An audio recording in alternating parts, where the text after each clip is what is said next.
Hey y'all, what's up? Okay, so your girl just became an affiliate for Kiara LASHAE, teamlashae.com. Check down below in the description box where you can get waist trainers, booty bands, this cute little lavender yoga fit that I had got. Okay, it was real cute. I've been working out in it, y'all. I'm getting my life to Kiara LASHAE, but I'm also getting my life to this ISOT. Y'all can play around if y'all want to, but it has definitely helped me see results in my workout. Definitely dropped some water weight. Definitely been cleaning out my colon and such. Okay, get your colon clean. All right, y'all. Links to everything down below. Team LASHAE, TLCT. Get that ISO T in your life, okay? Oh, and also, don't forget about Omiage.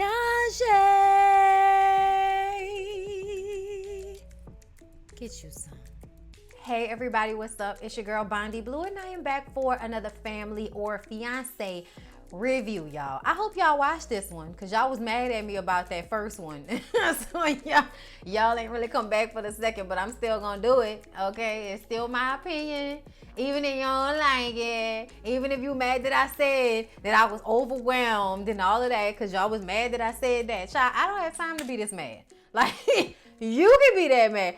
I'm not gonna be that mad, okay? It's just not that deep, okay? It's just really not that deep at the end of the day. This ain't none of our actual relationships, y'all. So, stop taking everything so personal. Let's go ahead and get into this episode with Alexis and Akil.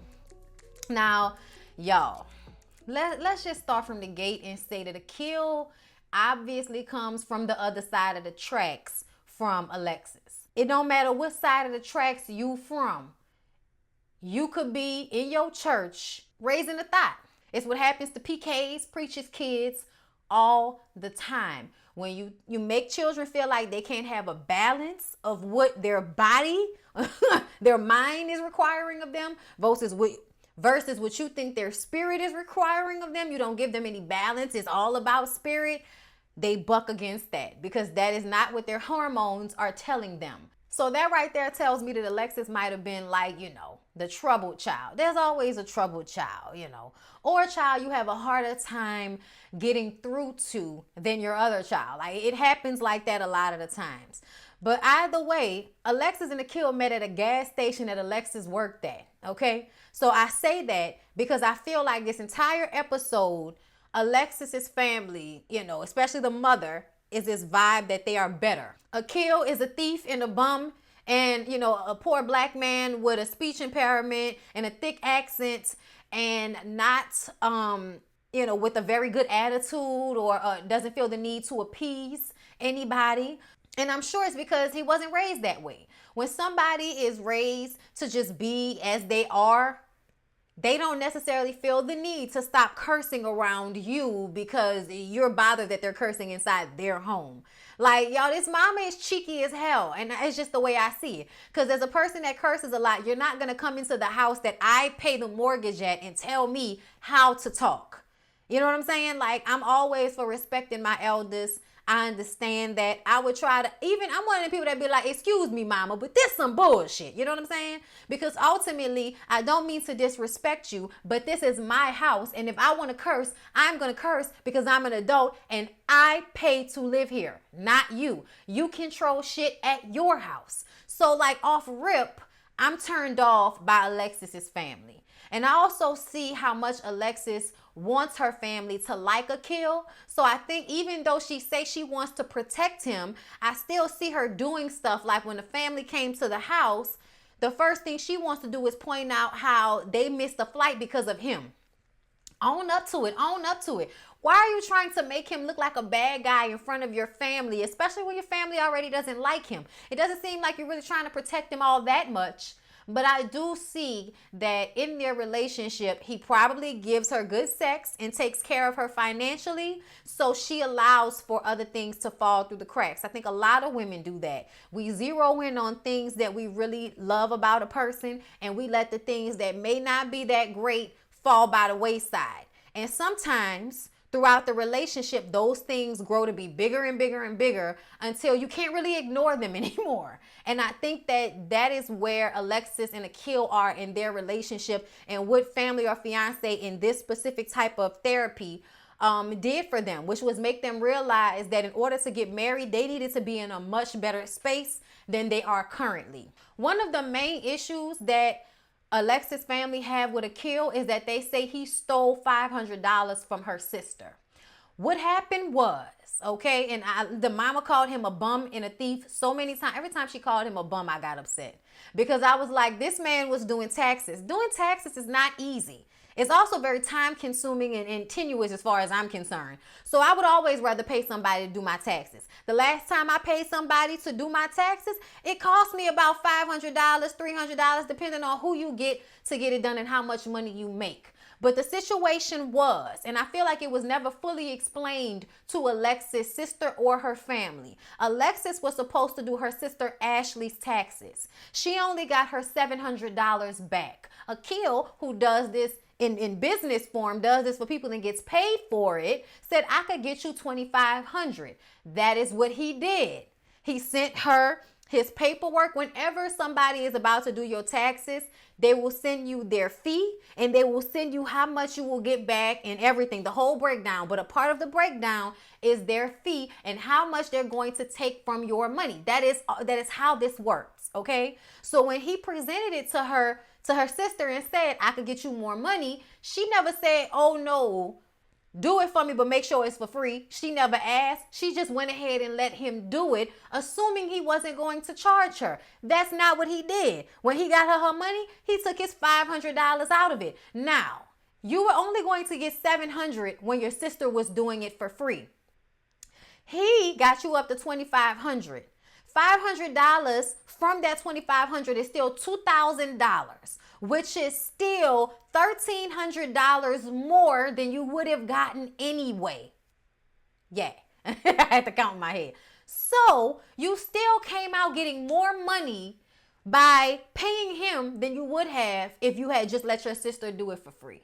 So I don't understand why they made such a big deal about it, why they call him a thief. He did a service. It wasn't like he just took money out of her account. He did the fucking taxes. He got you the money back. He got you more money back. He deserved to get paid for his work. Okay, period. I don't understand why this is even an argument. I understand that you might have been upset that you felt like you didn't know, but he said, I sent her the invoice before I did it. And I know that's what he did because I've gotten my taxes done. And I know that they send you the amount that they're going to charge you when they send you how much they can get you back.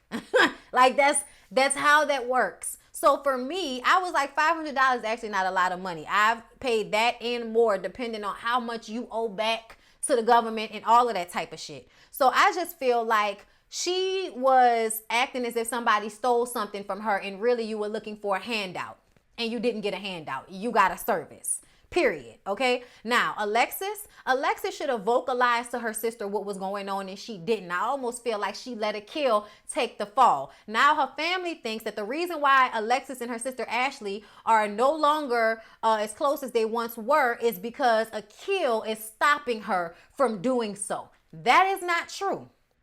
It's not true at all. And you can just tell based on their relationship that that man is not stopping her from doing anything. He just don't seem like the type to be controlling. He didn't come off that way in any of their interactions. If anything, he's the type of person that may not emotionally understand where you're coming from. So he doesn't know what to say. So he's just going to sit there. He may not be firing on all cylinders when it comes to your emotions. But he's not telling you how to feel. He just don't understand why you feel that way. And he doesn't know how to emote. He doesn't know how to show emotion. And the thing that makes me upset is that when I'm looking at Alexis' mom specifically, I feel like you are judging somebody because they didn't have the same opportunities or upbringing as you. And I feel like that's not right. You know what I'm saying? I feel like it's always about energy. I don't care if you curse up a storm. If you treat me, if you treat me nicely, if you treat me what I feel like is with respect, I don't feel like it's disrespectful to curse around me. That does not bother me. But I'm also a cusser. And I grew up in New Orleans. I was in the news business. Everybody's a cusser. Okay? There are other people, when I'm working at my other little job, they are so offended by cuss words. I don't even compute cuss words in the same way. You know what I'm saying? Because I just didn't grow up hearing it as such a bad word when people who talk around me curse. It's a part of my vocabulary now. Okay, that's like telling me not to say the. Like, get the fuck out of here. Like, it's the way I talk. How is me being me disrespecting you? Especially if I'm not coming at you with any disrespect. So I personally understood where Akil was coming from with a lot of his stubbornness and not wanting to let her family in because he felt so judged off rip. Okay, so even though she'll go by her family's house, he'll sit outside in the car and not come in. So the mama mad about that. But the mama was at their house telling him that she not going to come back over there if he continues to curse. And he was like, okay, well, don't come back over here because this is my house. You can do what you want at yours. Y'all, like, I'm sorry, nobody's telling me what to do in my house. Like, I totally understood how he felt about that. But like I said, if I'm trying to show your family respect, then I'm going to bend over backwards. I'm a people pleaser. So that's me. But I feel like Akil is not that. And I feel like a lot of the way Akil handles things is a defense mechanism. You know what I'm saying? He's trying to protect himself. And I see that. But I also feel like he's probably a drug dealer, which is why he's not being specific about his job. There was a lot of confusion about what Akil's job was and all of this. Now, the stepdaddy is a preacher, okay? Alexis' stepdaddy is a preacher. So her mom is a first lady of the church with all the collar and shirt and everything, but got white lipstick on and white eyeliner. And I was just like, sis, I don't know what in the ghostly hell you going through right now, but Lord have mercy, that white eyeliner was killing me softly. But the dad doesn't like that they live together. And I just kind of feel like I don't think anybody should get married if they haven't lived together first. I'm sorry. You know, if you don't want to go against your religion or whatever, that's fine. But I don't ever suggest marrying anybody without living in close proximity with them, because you never know how you would dislike somebody, okay, until you realize how they don't never put the toothpaste back on the top. You know what I'm saying? Don't put toothpaste top back on. Put the damn toothpaste top back on, okay? You'll kill somebody over those little minute things around your house because it obstructs your peace if you're used to having it a certain way. So this whole idea that they're doing the wrong thing by living together before they get married, tish tosh, like whatever. So Akil's grandma, auntie, and sister come on his behalf. His sister, you know, I'm probably going to offend some people. I hope not. But I want y'all to take this from the best place possible. His sister is one of those people that is overweight and insecure. So she comes from a place of anger. She comes from a place of defensiveness. Like she said at the end, she's really a teddy bear. But she coming off rip with mad, with the what you want to do type energy, because she's always on the defensive. You can just see that about her, okay? So I knew who she was as soon as she walked through the door. But I was glad that she was there to be a defense for her brother, because I felt like the way that mama called him a bum and a thief in front of them, like he ain't got people sitting there who love him. Like, how do you expect for people to respect you when this is how you talk? Like, just because you don't curse doesn't mean your words don't hurt or aren't disrespectful just as much. Like, that's so bothersome to me, the way church people act like they can do no wrong. They can disrespect you and call you out of your name and lie about your character, which they don't even know. Because let's be clear, Sharon don't know Akil, but she feels that she can call him a thief and a bum out loud in front of his family like it's nothing. But he's supposed to care that she doesn't like that he curses just in his regular conversation. Get the fuck out of here. Then the way the stepdaddy said that he was a thug and all of that. I just hate when I see older black people talk down on younger black people in that way. It just kind of reminds me of a disconnect. Like, how can you ever get mad that these are the kids and the people that's not coming to your church when you can't even meet these people on their level to not make them feel like shit about who they are just because you have a different perspective or a different lifestyle than they do? You know what I'm saying, y'all? The grandma had goals. This is a different lifestyle. You know what I'm saying? Like, I appreciate the grandma having her goals, though. Like, I'm not even gonna lie. We was like, oh, shit, grandma got her goals in this. Like, I'm from New Orleans where people wore goals. That was a sign of money, having money back in the day to have gold teeth. Okay? You know, and grandma is around that age.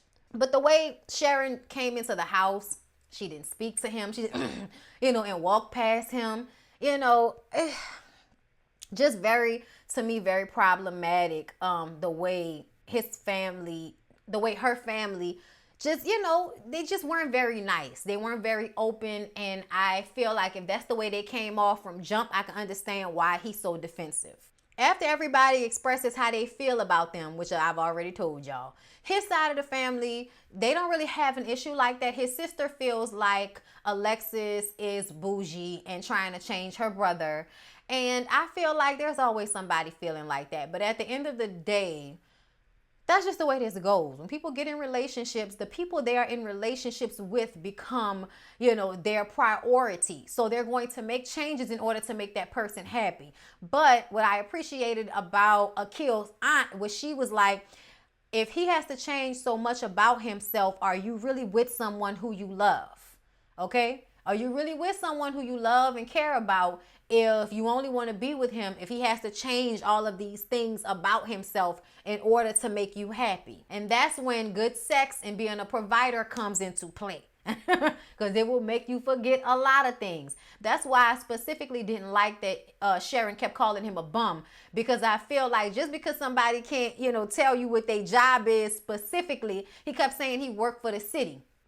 I don't understand why you don't understand that. All you had to say was in what capacity. But he was like, I do this, I do that. He do a little odds and ends. But I feel like he was purposefully withholding information because he doesn't like the way he's being judged. I also think he's low-key probably a jack of all trades. He know how to do taxes. He know how to do this. He know how to do that. And he sells weed out, the back of his car. That's just kind of the vibe that I got.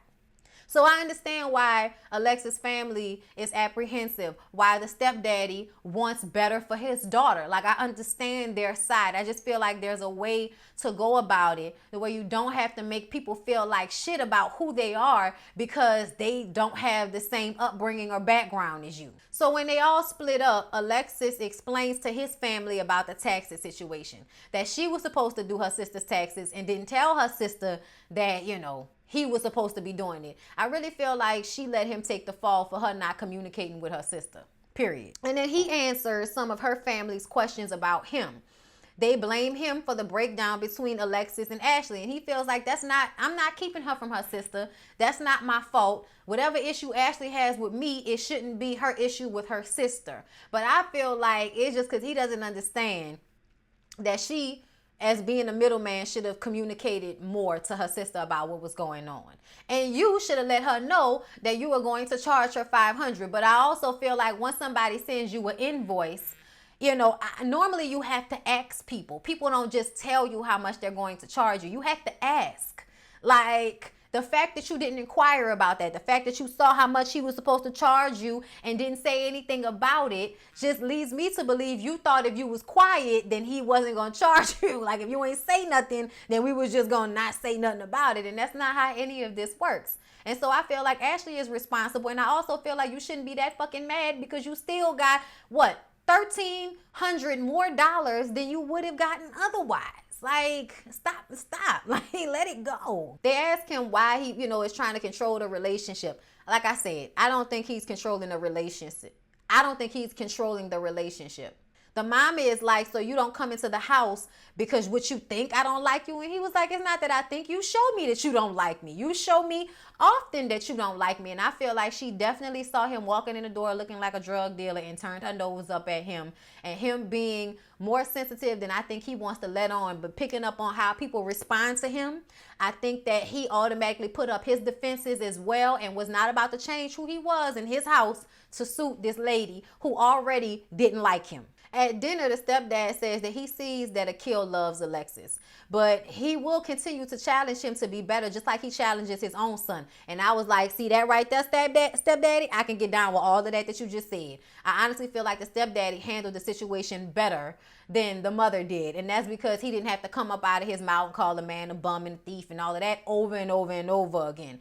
Even when Akil was going to talk to them outside and she was like, he is a bum. And he was walking up smiling, and I instantly felt hurt for him. Because I was like, he's coming to the table trying to be genuine, and she's still calling him a bum. And this man obviously has a skill set to make money. Your daughter ain't asking you for no money. He not asking you for no money. So why are you calling this man a bum? Like, I don't like that. You know what I'm saying? I just really don't like that, degradation.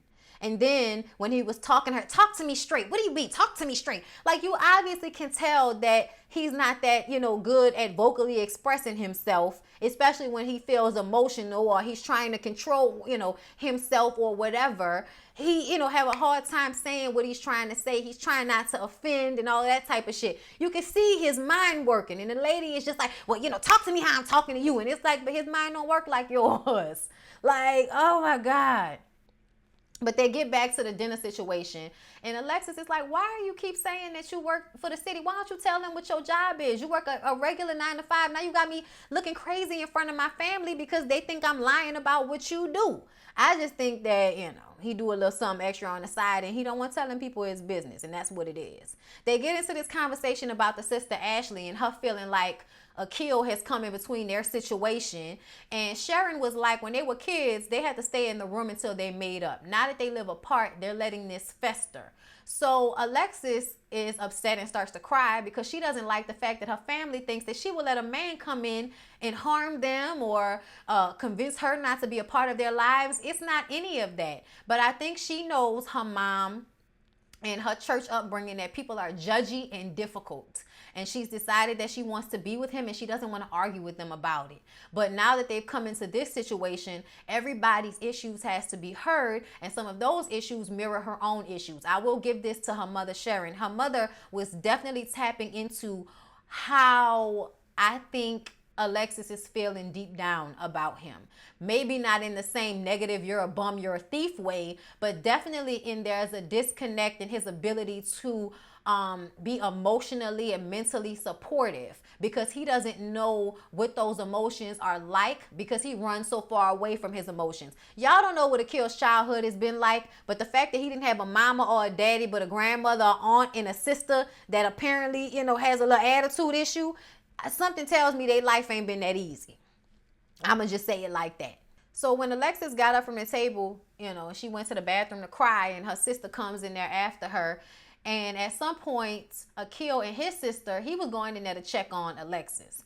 And his sister was walking with him and Ashley was like, can y'all give us a minute? And they both crying and Akil and his sister are like, oh, these emotional ass bitches. Is this what you want to deal with for the rest of your life? Bitches crying all the time. I was dying laughing. Like, that's what this is for, though. However, it was still funny, okay? But Ashley and Alexis actually did have a come to Jesus moment and they hugged it out. And she was like, I love you. I don't want you to ever think I would let somebody harm you or hurt you. It's just a miscommunication, all of that. So Ashley and her sister made up. So then Alexis' mom wants to talk to her. So they talk outside and the mama is crying about how she don't know what she did in her childhood for Alexis to choose men the way she does. And I'm like, girl, you know what you did when she was a child. How long you and this pastor been together? And what was your life like before the pastor? I'm just saying, y'all. Everybody love to go to church so they can forget about they hold'em. But whatever you did, in order to affect your child in a way that she doesn't make good choices in men. Probably because you chose bad men until you found that stepdaddy. But you know what? We're going to let it go. Either way, he's disrespectful and there are better choices and, all of that. And I understand, okay? The mom's feelings were very much right that something isn't right and y'all need to wait. Miss Sharon was absolutely right. And I think it was this talk that really started to get the gears rolling on Alexis understanding that there's an issue here that I can't just let go of. So they talk to Tracy and she says that, she feels like she's protecting him from her family because of how judgy they are. And it's very hard for her. She wants him to get along with her family, but she doesn't feel like he's making enough of an effort. And, he doesn't understand how she's feeling. I feel like you don't want your sister to leave y'all alone. You don't want your sister to not be there and support you. So why you don't understand how she feels about her people? You know what I'm saying? So she's upset because she feels like he can't connect to her emotions. So Tracy says, I'm going to send y'all on improv so y'all can have a lighter experience with dealing with emotions. So they do the improv with the whole family. The only people that didn't participate was Alexis' mom and stepdad. Did not participate, but sat on the sidelines and laughed and kikied and, enjoyed the moment. But Akil was able to get up there and act and show all of these different range of emotions, and it actually shocked Alexis and it made her feel some type of way, because she feels like, if you could show all of these, variations of emotion for people you don't even know, why can't you do it for me? And I think that upset her, but I think she doesn't understand there's a difference between pretending and how you actually feel, and dealing with things that are extremely painful for you to deal with as a man. You know what I'm saying? So I feel like, even though I understand her frustration, I think that, his real life situations are not the same as an improv class, but he needs to learn how to bridge the gap between what he's feeling and being able to be supportive emotionally to his woman. But he has to feel those emotions and understand those emotions himself. And Tracy tells him, just, start off with, I feel like this. Whatever you're feeling in your body, put a name to it. And then you start to understand what you're feeling when you feel it in your body and put a name to it. And then you can start to relate how you're feeling to how your woman is feeling about something, therefore supporting her emotionally. And right now, there's a disconnect. So everything, is starting to work out with their family. And Akil takes Sharon to the side to talk to her and apologize to her and say that if Alexis needs for me to tone it down for us to have a better relationship, then I'll do that. And whenever somebody is willing to, make personal sacrifices in order to make their partner happy, that's a good sign. You know what I mean? But either way, he went to her, he apologized for cursing around her. He's explained several times that that's just the way he talks, and I understand that, okay?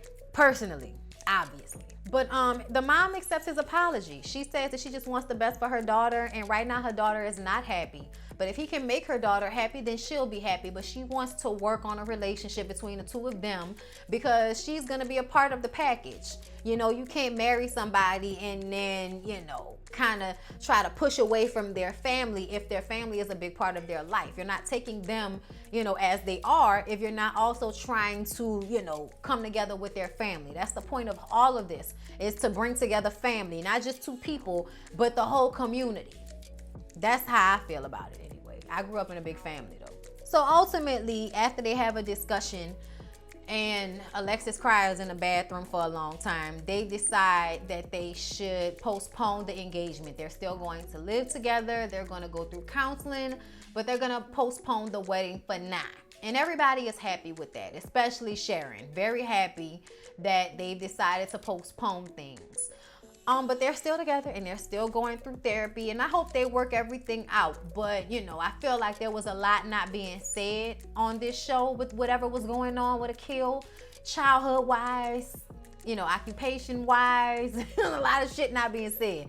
But all in all, good episode either way. So hope y'all enjoyed the review. Please don't forget to like, comment, and subscribe to my channel if you have not already. I love y'all, and I'll see y'all in the next one.